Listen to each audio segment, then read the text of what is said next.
মাই dear students, দেখো এই রিয়ারেন্সটাকে আমরা এবার সলভ করব। চমৎকার একটি রিয়ারেন্স, এই রিয়ারেন্সটাকে সলভ করব আমরা।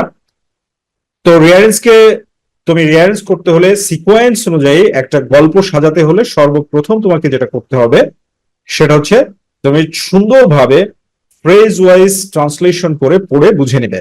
তাহলে দেখো, due to this drastic change, due to কারণে, দিস ড্রাস্টিক মানে হচ্ছে ভয়ঙ্কর, মারাত্মক, আমূল, চেঞ্জ, পরিবর্তন।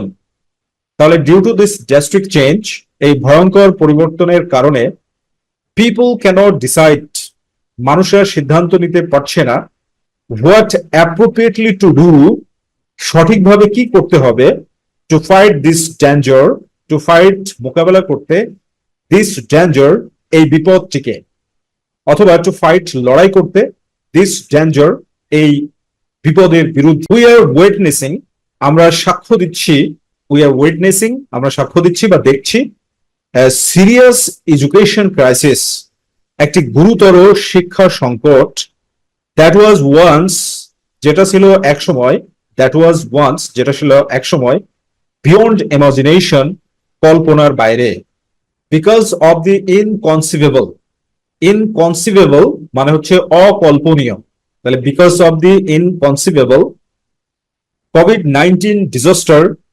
অকল্পনীয় কোভিড-19 বিপর্যয়ের কারণে, দি এন্টায়ার ওয়ার্ল্ড সারা পৃথিবী, ইজ পাসিং অতিক্রম করছে, এ ভেরি ডিফিকাল্ট টাইম, একটা কঠিন সময়, একটা খুব কঠিন সময় অতিক্রম করছে।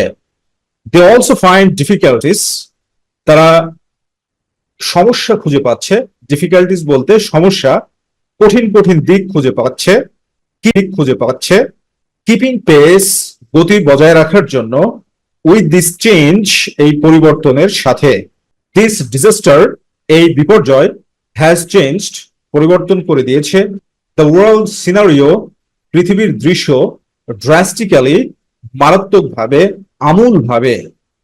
দ্য হোপ ইজ দ্যাট আশার আলো হলো বা আশার কথা হলো যে, উইথ দ্য প্রবলেমস সমস্যার সাথে সাথে, সাম প্রসপেক্টস কিছু সম্ভাবনা, আর অলসো অ্যাপিয়ারিং দেখা যাচ্ছে।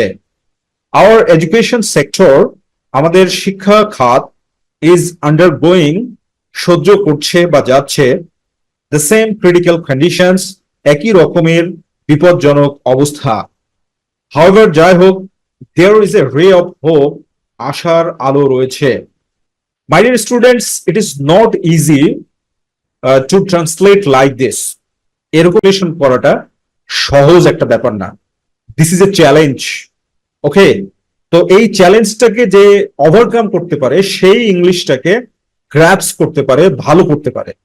আর এই জন্য এটাকে সহজ করার জন্য তোমরা যেন খুবই চমৎকার ভাবে ফ্রেজ ওয়াইজ ট্রান্সলেশন করে পড়তে পারো, এই জন্য আমরা HSC notebook English first paper এবং সেকেন্ড পেপারের প্রত্যেকটা প্র্যাকটিসকে এরকম ভাবে চমৎকার ভাবে সাজিয়ে দিয়েছি যেন তোমরা মজা করে শিখতে পারো। দেখো এখানে তাহলে কি বলা হচ্ছে, due to this drastic change, এই আমূল পরিবর্তনের কারণে, পিপল ক্যানট ডিসাইড মানুষ সিদ্ধান্ত নিতে পারে না, হোয়াট অ্যাপ্রোপ্রিয়েটলি টু ডু সঠিকভাবে কি করতে হবে, টু ফাইট দিস ডেঞ্জার এই বিপদের বিরুদ্ধে লড়াই করার জন্য।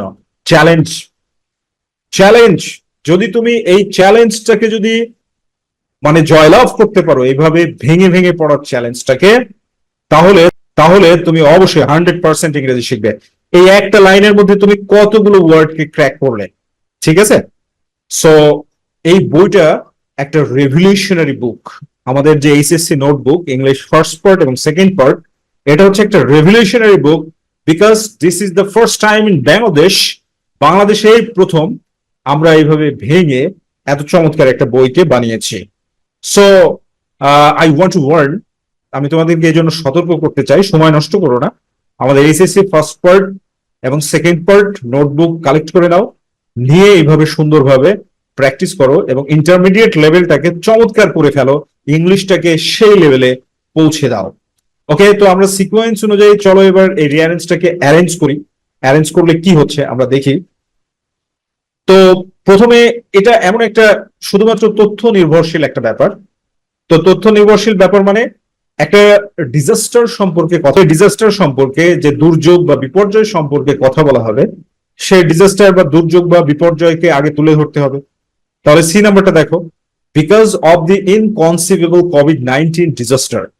তো সি নাম্বারে আমরা কি পাচ্ছি, যে অকল্পনীয় কোভিড-19 বিপর্যয়ের কারণে দি এন্টায়ার ওয়ার্ল্ড, সারা পৃথিবী, ইজ পাসিং, অতিক্রম মানে কাটাচ্ছে বা পার করছে এ ভেরি ডিফিকাল্ট টাইম, একটা মারাত্মক সময়। So C number is the right sequence. C নাম্বারটা প্রথমে সিকোয়েন্সে চলে আসলো। এরপরে দেখো, তাহলে এই যে ডিজাস্টার সম্পর্কে বলা হলো, তাহলে কোভিড-19 ডিজাস্টার মানে কি, দিস হবে। এবার প্রোনাউন হিসাবে দিস ব্যবহার করতে হবে। তাহলে এই নাম্বারটাই দেখো কি বলছে, দিস ডিজাস্টার, এই বিপর্যয়, হ্যাজ চেঞ্জড, পরিবর্তন করেছে, দ্য ওয়ার্ল্ড সিনারিও ড্রাস্টিক্যালি, মানে বিশ্বের দৃশ্যটাকে আমূলভাবে পরিবর্তন করে দিয়েছে, মারাত্মকভাবে পরিবর্তন করে দিয়েছে। So E number is the right sequence. তো মারাত্মকভাবে পরিবর্তন করে দেওয়ার কারণে কি হয়েছে দেখো, এই নাম্বারটা দেখো, due to this drastic change, এই মারাত্মক পরিবর্তনের কারণে বা আমূল পরিবর্তনের কারণে, পিপল ক্যানট ডিসাইড, মানুষের সিদ্ধান্ত নিতে পারছে না, হোয়াট অ্যাপ্রোপ্রিয়েটলি টু ডু, সঠিকভাবে কি করতে হবে, টু ফাইট দিস ডেঞ্জার, এই বিপদের বিরুদ্ধে লড়াই করার জন্য। So A number is the right sequence. Okay, এরপরে তাহলে মানুষরা কনফিউজড হয়ে গিয়েছে, তারা কি করবে এটা খুঁজে পাচ্ছে না। এরপরে কি হচ্ছে, যে রোগের গতি বা বিপর্যয়ের গতি এত দ্রুত পরিবর্তন হচ্ছে যে তাল মিলানোই কঠিন। এজন্য ডি নাম্বারটা দেখো, দে অলসো ফাইন্ড ডিফিকাল্টিস, দে বলতে পিপল, দে বলতে কি পিপল, দে অলসো ফাইন্ড, তারা ডিফিকাল্টিস বলতে সমস্যার, মানে সমস্যা দেখতে পাচ্ছে, কিপিং পেস, গতি বজায় রাখতে, উইথ দিস চেঞ্জ, এই পরিবর্তনের সাথে গতি বজায় রাখতে প্রবলেম হচ্ছে মানুষের। So D number is the right sequence. My dear students, once again আমি তোমাদেরকে একটা কথা বলছি, যে আমার কথা কিন্তু তোমাদের মনে পড়বে, বুঝতে পেরেছো? যখন তুমি ইন্টারমিডিয়েট পাস করে চলে যাবে, তখন তোমার মনে পড়বে যে একজন মানুষ আমাদেরকে একটা কথা বলেছিল, ঠিক আছে, যে ফ্রেজ ওয়াইজ ট্রান্সলেশন করে বা ভেঙে ভেঙে ট্রান্সলেশন করে ইংরেজি পড়তে হবে, আমি যদি বেসিক্যালি ইংরেজি শিখতে চাই। তো এই জন্য তোমাদের এই প্রবলেমটাকে সলভ করার জন্যই আমরা আমাদের এইচএসসি নোটবুকটাকে এইভাবে কিন্তু মডেল করেছি, ঠিক আছে? সো ডোন্ট ওয়েস্ট টাইম, একেবারেই সময় নষ্ট করো না, রাইট? এরপরে দেখো কি দাঁড়াচ্ছে, যে সিকোয়েন্স অনুযায়ী এরপর কোনটা আসবে, আমরা তো ডি নাম্বারটা দিয়ে দিলাম। তো ডি নাম্বারের পরে এবার বি নাম্বারটা দেখো, সিকোয়েন্সে কি বলছে, উই আর উইটনেসিং, আমরা দেখছি বা সাক্ষ্য দিচ্ছি। দেখো এই জায়গাটা কি কম কঠিন, উই আর উইটনেসিং। তোমরা ইন্টারমিডিয়েট লেভেলে আসো, ইন্টারমিডিয়েট লেভেলের স্টুডেন্টের জন্য এটাকে ট্রান্সলেট করা বা বোঝা, তো এগুলো দেখো, মানে তুমি আমাদের বইটাতে দেখো কি, উই আর উইটনেসিং, আমরা প্রত্যক্ষ করছি, মানে কি আমরা দেখছি, এ সিরিয়াস, একটি গুরুতর এডুকেশন ক্রাইসিস, শিক্ষার সংকট, দ্যাট ওয়াজ ওয়ান্স, যা ছিল এক সময়, বিয়ন্ড ইমাজিনেশন, কল্পনার বাইরে। সো দিস ইজ ফ্যান্টাস্টিক, মানে তুমি ইংরেজি কেন শিখতে পারবে না?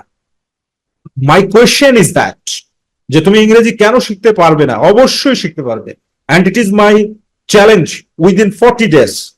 তুমি আমাদের ওই এইচএসসি নোটবুকটা কালেক্ট করে পড়তে থাকো, উইদিন 40 ডেজ তুমি দেখতে পাবে যে তুমি নেক্সট লেভেলে পৌঁছাচ্ছ, ঠিক আছে? সো বি নাম্বারে কি বলছে, যে উই আর উইটনেসিং, আমরা সাক্ষ্য দিচ্ছি বা প্রত্যক্ষ করছি বা দেখছি, এ সিরিয়াস এডুকেশন ক্রাইসিস, একটা মারাত্মক শিক্ষার সংকট, that was once beyond imagination, যেটা এক সময় কল্পনারও বাইরে ছিল। এ ধরনের একটা সংকট কিন্তু আমরা দেখতে পাচ্ছি। ওকে ফাইন, এরপরে দেখো বি নাম্বারের পরে, তো এই সংকটের ফলে কি হচ্ছে, জি নাম্বারে দেখো কি বলছে, আওয়ার এডুকেশন সেক্টর, আমাদের শিক্ষা ব্যবস্থা বা শিক্ষা খাত, ইজ আন্ডারগোয়িং, সহ্য করছে, দ্য সেম ক্রিটিক্যাল কন্ডিশনস, একই ধরনের দুরবস্থা।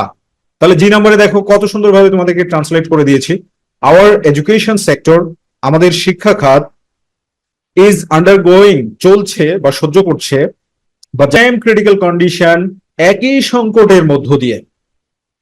সো আমি আসলে এত মানে কথা বলতে চাচ্ছি না। তোমরা যারা, আমি জানি তোমরা অনেক মানে ক্রিটিক্যাল, এইচএসসি স্টেজটা হচ্ছে ক্রিটিক্যাল স্টেজ। সো এই ক্রিটিক্যাল স্টেজে তোমরা ক্রিটিক্যাল সিদ্ধান্ত নিয়ে ফেলো এবং বইটাকে কালেক্ট করে মজা করে পড়তে শুরু করো। ওকে, এরপরে জি নাম্বারের পরে দেখো আমাদের দুইটাই বাকি আছে। তাহলে সেম প্রবলেম যেহেতু ফেস করছে, তার মানে কি আমরা হতাশ হয়ে গিয়েছি। তো এর ফলে এইচ নাম্বারে কি বলা হচ্ছে, হাউএভার যাই হোক, দেয়ার ইজ এ রে অফ হোপ, আশার আলো রয়েছে। সো এইচ নাম্বারটা দিয়ে দিচ্ছি। আর এই আশার আলোটা কি, শুধু একটাই বাকি আছে, এফ নাম্বারটা। দ্য হোপ ইজ দ্যাট, আশার আলোটা হলো যে উইথ দ্য প্রবলেমস, সমস্যার সাথে সাথে, some prospects are also appearing. Prospect মানে হচ্ছে সম্ভাবনা, আর এস যখন থাকবে তখন উচ্চারণটা প্রসপেক্টস না করে প্রনাউন্সিয়েশনের সুবিধার্থে কি করতে হয়, প্রসপেক্টস। ওকে, সাম প্রসপেক্টস, কিছু সম্ভাবনা, আর অলসো অ্যাপিয়ারিং, দেখা দিচ্ছে। আমি এমন ভাবে রিডিং পড়ার চেষ্টা করছি যেন সাথে সাথে তোমাদের প্রনাউন্সিয়েশনটাও যেন ঠিক হয়ে যায়। ঠিক আছে, তোমাদের প্রনাউন্সিয়েশনটাও যেন ঠিক হয়ে যায়, উচ্চারণটাও যেন ঠিক হয়ে যায়। সো তোমরা এভাবে চমৎকার ভাবে মানে তোমার ইংলিশটাকে নেক্সট লেভেলে নিয়ে যাওয়ার জন্য আমাদের এইচএসসি নোটবুকটাকে কালেক্ট করতে